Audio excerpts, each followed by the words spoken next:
Jai Hind students, and welcome you all to the online class of Shri Ram Public School, and once again we are here with the class of civics। और आज जैसा कि आपको याद होगा हमारे last video में हमने chapter second role of government in health sector को लगभग कंप्लीट कर लिया था। बस एक छोटा सा टॉपिक बचा था और वो टॉपिक हम आज फिनिश कर देंगे।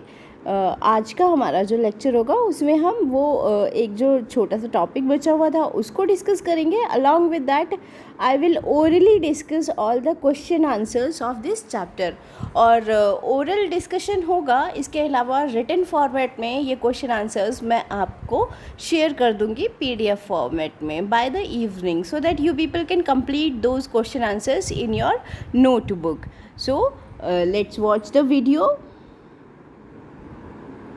लर्निंग ऑब्जेक्टिव्स में हमने सारी चीज़ें ये डिस्कस कर ली थी। हाँ, हेल्थ क्या होता है, हेल्थ प्रॉब्लम्स क्या होती हैं, role of government in health sectors, ये सब चीज़ें हमने डिस्कस कर लिया था कि सरकार किस तरह से हेल्थ सेक्टर को मेंटेन करती है, वेरियस प्राइमरी हेल्थ सेंटर्स और ये सब बनाकर।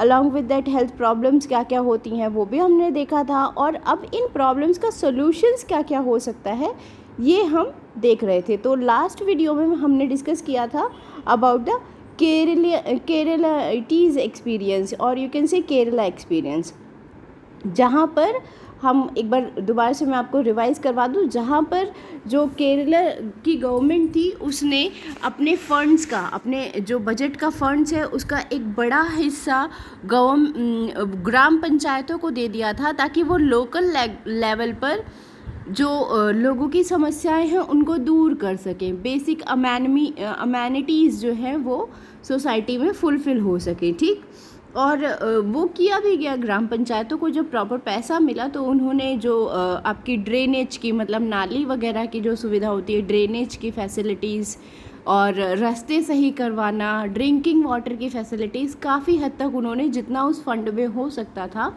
उन्होंने बेस्ट वे में उसको सॉर्ट आउट किया, जिसकी वजह से वहाँ का लिविंग स्टैंडर्ड भी सुधरा वहाँ के लोगों का, और इसके साथ में वहाँ के लोगों की काफ़ी हेल्थ प्रॉब्लम्स दूर हो गई। क्यों हुआ?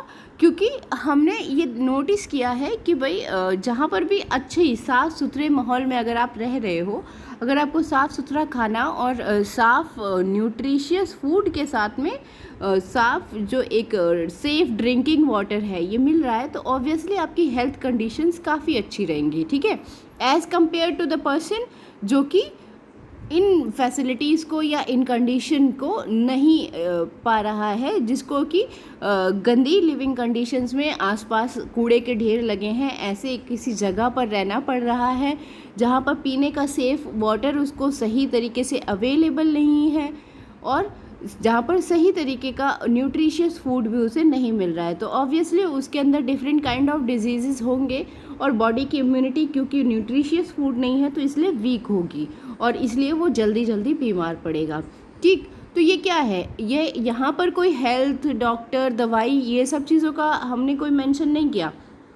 यहाँ पर किस तरीके से हमने हेल्थ को सुधारा कि भाई हम बीमार ही नहीं पड़ने देंगे। हम क्या करेंगे, हम पहले ही बीमारी को आए बीमारी और फिर हम दवाई खाएं, उससे पहले ही हम इस तरीके से रहें कि हमें बीमारी हो ही ना। ठीक है, और इसलिए फिर अपने बेसिक जो एनवायरनमेंट को क्लीन करना और ये सारी चीज़ें, बेसिक अमेनिटीज़ को सही तरीके से रखना, ये सारी चीज़ें मेंटेन की गई केरला में, एंड दैट इज़ वाई उन लोगों की जो हेल्थ प्रॉब्लम्स थी काफ़ी हद तक कम हो गई।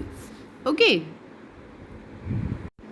तो ये आपने अपने लास्ट लेक्चर में आपने ये चीज़ें समझी होंगी, और मैंने आपको बताया था कि यहाँ आपकी टेक्स्ट बुक में दिया भी हुआ है कि अगर ज़्यादा डिटेल में इस चीज़ को पढ़ना है, इस एग्जाम्पल को ज़्यादा डिटेल में समझना है, तो आपको ये वेबसाइट दी हुई है isgkerala.government.in।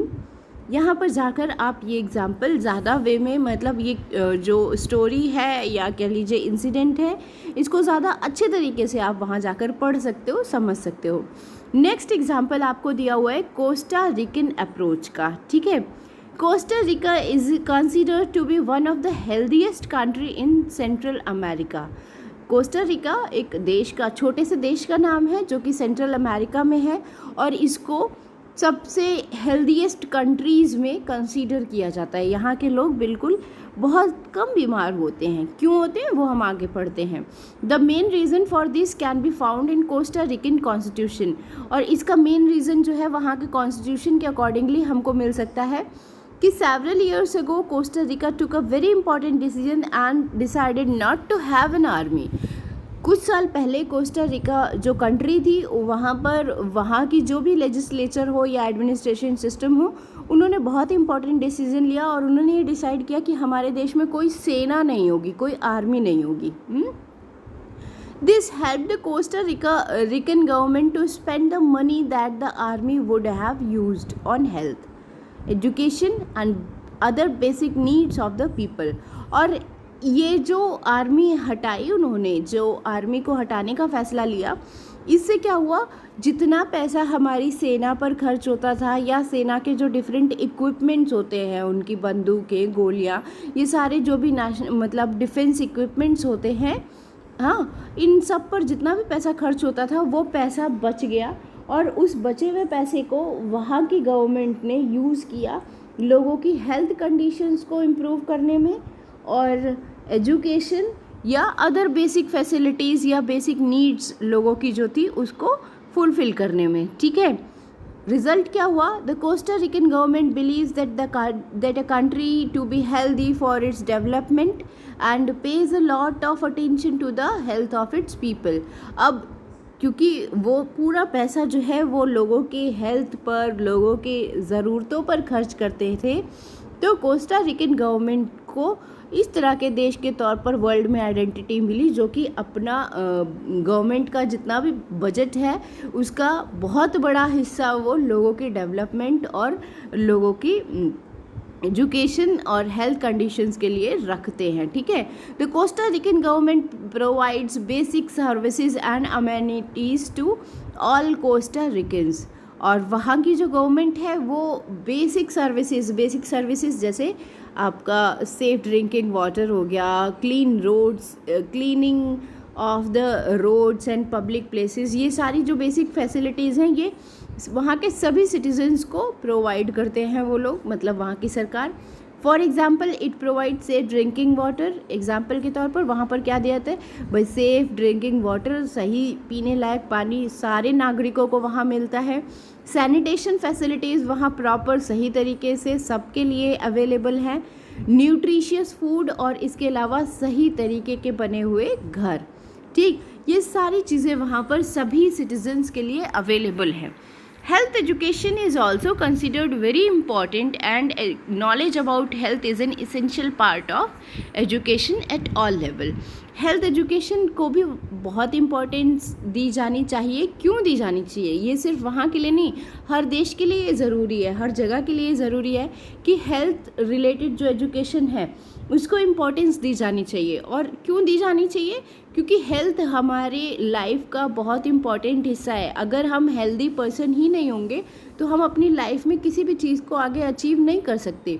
ना हम अच्छे से पढ़ पाएंगे, ना आगे कोई जॉब कर पाएंगे, ना ही आगे कोई प्रोफेशन कर पाएंगे।